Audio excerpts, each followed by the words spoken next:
Hi everybody, it's time for another J9's Patio Chat check-in. It is a very warm, humid evening in Halifax. Our temperatures reached 30 degrees today, maybe even been above that. So quite warm here. I actually find it's nice on my patio because I get a bit of, I find the humidity has dropped down here a little bit, or down here, up here, I don't know.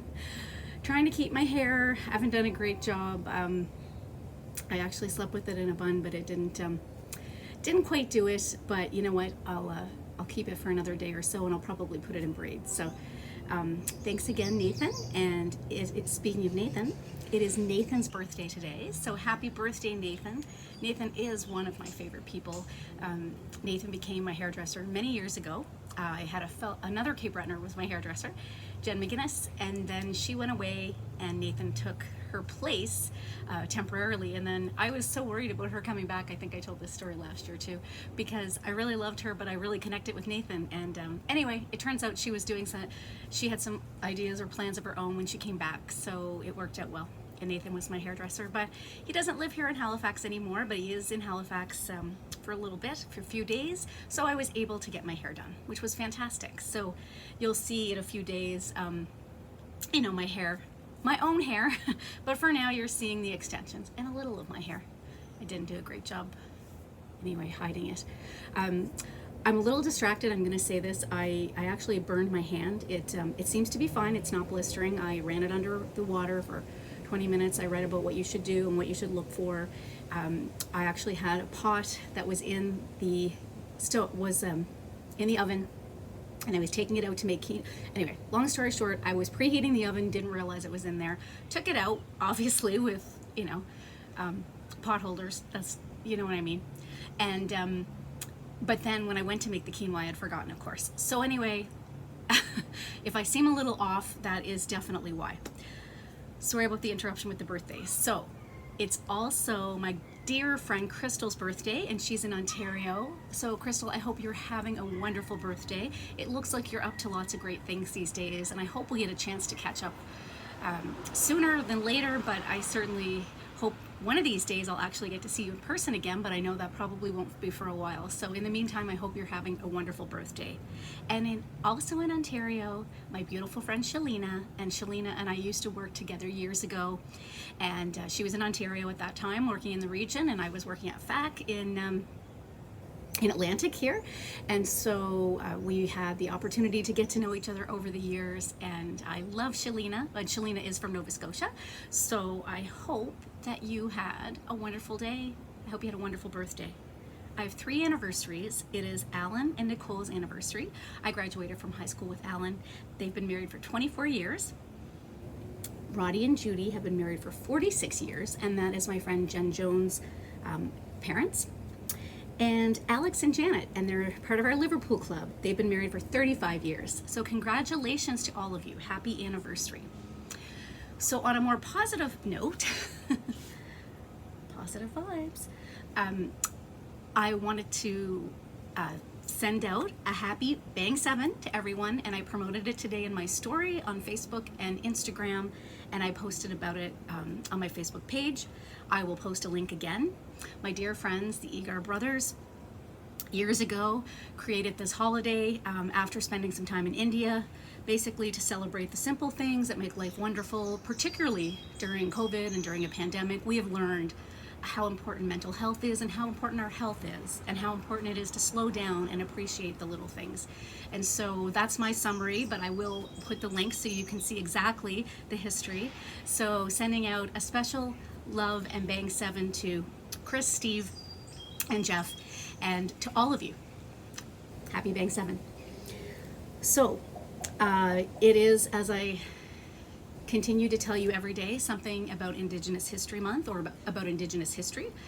And what I'm trying to make the point of, and I think you'll probably pick up, is that Indigenous history is Indigenous presence. So a lot of the things that we've heard about that people call the history or the past are still in the present day.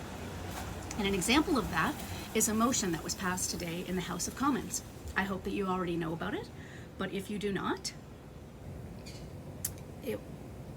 I brought this out again. You know, I like to get things correct, so I don't want to make any mistakes. The NDP candidate, Jagmeet Singh, brought this motion, sponsored this motion, and I will read the motion that, given that the discovery of the grave of 250 children at Kamloops Indian Residential School has led to an outpouring of grief and anger across Canada, the vast majority of the Truth and Reconciliation Commission's calls to action remain uncompleted, despite the clear path to justice and reconciliation that the Commission provides.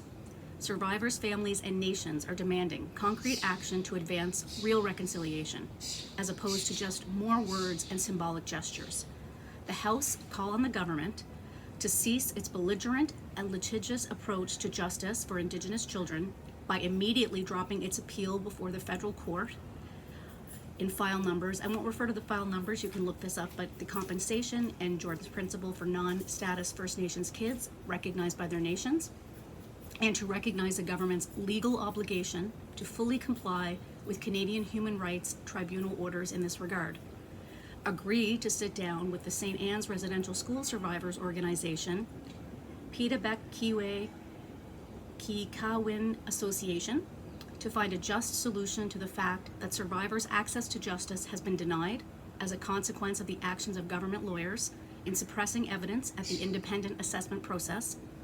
Accelerate the implementation of the Truth and Reconciliation Commission's calls to action, including by providing immediate funding for further investigation into the deaths and disappearances of children at residential schools in compliance with calls to action 71 to 76.